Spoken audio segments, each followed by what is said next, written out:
वंदे मातरम म्हणण्यासाठी कायदा करणारं विधेयक संमत करण्यात आलं. त्याला केंद्रीय मंत्रिमंडळाने अर्थात संमती दिली. चांगला उत्तम निर्णय घेण्यात आलेला आहे. मधून काही चांगले निर्णय निश्चितच मोदींनी घेतलेले आहेत, त्याबद्दल चांगलंच म्हटलं पाहिजे. आणि सर्व हिंदूंना हे एक प्रकारे या देशावरती प्रेम करणाऱ्या सर्वांनाच चांगली भावना मनामध्ये निर्माण होते. परंतु चांगली भावना जेव्हा निर्माण होत असते, या देशासाठी काही चांगलं करावं अशी त्याची भूमिका सरकार जेव्हा घेत असतं, त्याच वेळेला या देशातल्या मुसलमानांना त्याच्याविषयी आक्षेपार्ह काय असेल असं वाटायला लागतं. आणि त्यांनी स्पष्टपणे आतापासून म्हणायला सुरुवात केली आहे की वंदे मातरम म्हणाला आम्हाला चालणार नाही, आम्ही म्हणणार नाही, कारण आमच्या धर्माविरुद्ध आहे ते. आम्ही एकाची जी प्रार्थना करतो त्याच्या व्यतिरिक्त आम्ही कोणालाही देव मानत नाही, कोणापुढे झुकत नाही, कोणापुढे वंदन करत नाही, असं त्यांनी म्हटलेलं आहे.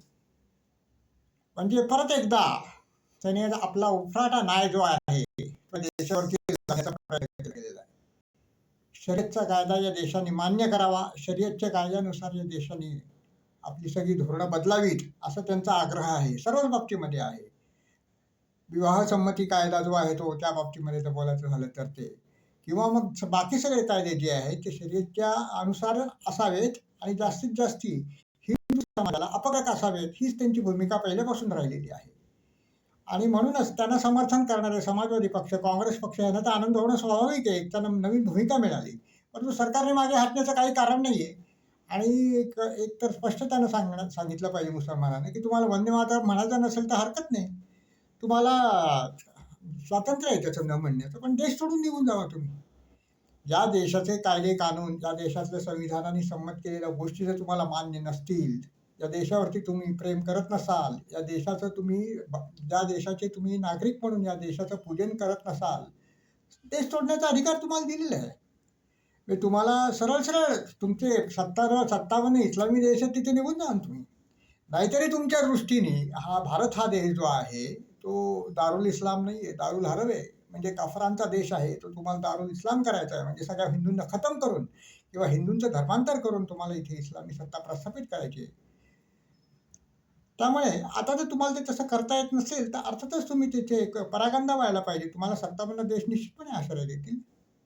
इस देश में रहना होगा तो वंदे मातरम कहना ही होगा, हे प्रत्येकाला सांगण्याची आज वेळ आलेली आहे. राजकीय पक्ष ते इथे त्यांच्यामध्ये ते दम नाही आहे. सामान्य लोकांनी, हिंदूंनी त्यांना सांगितलं पाहिजे. आणि याच्यावरनं एक एक गोष्टी त्यांच्या लक्षात येत आहेत की कसं त्यांनी देशाला आपल्या दहशतीच्या तालावरती अक्षरशः नाचवलेलं आहे. आणि त्यांच्यामध्ये क्षमता नाही आहे. असे जर राज्यकर्ते तुम्हाला मिळाले तर ते अक्षरशः नाचतात, थय नाचत असतात. ते हे दहशत निर्माण करतात आणि सरकार नाचतं. म्हणजे यांच्याकडे लष्कर आहे, यांच्याकडे पोलीस दल आहे, यांच्याकडे निमलष्करी दल आहे, ही सगळी ताकदवान यंत्रणा त्यांच्याकडे आहे. तरी देखील हे बुडभर लोक त्यांना नाचवतात आणि ते नाचतात. तर तसं व्हायला नको. शासनाने कडक अशा त्याच्याविरुद्ध कारवाई केली पाहिजे. आणि जर तुम्हाला एवढं वंदे मातरम मान्य नसेल तर जा निघून. चालते व्हा, हे स्पष्टपणे मुसलमानांना सांगायची आज वेळ आलेली आहे. या देशात तुम्हाला वंदे मातरम म्हणायचं नसेल तर देश सोडून निघून जायला तुम्ही मोकळ्यात. 57 देश आहेत तुमचे इस्लामी, तिथे तुम्ही जाऊ शकता, काही हरकत नाही आहे. तुम्ही गेलात तर तुम्हाला तो अधिकार आहे जाण्याचा, देश सोडून निघून जाण्याचा. तो बजवा तुम्ही. तुम्ही काफरांच्या देशामध्ये कशासाठी राहताय? काफरांच्या देशामध्ये तुम्ही राहणंच महामारी चुकीचं आहे ना.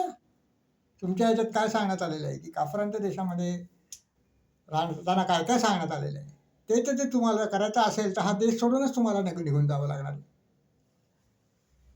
कशाला राहतं या देशामध्ये, हे स्पष्टपणे आज मुसलमानांना सांगण्याची वेळ आलेली आहे. आणि ती हिंदूंनी सांगावं.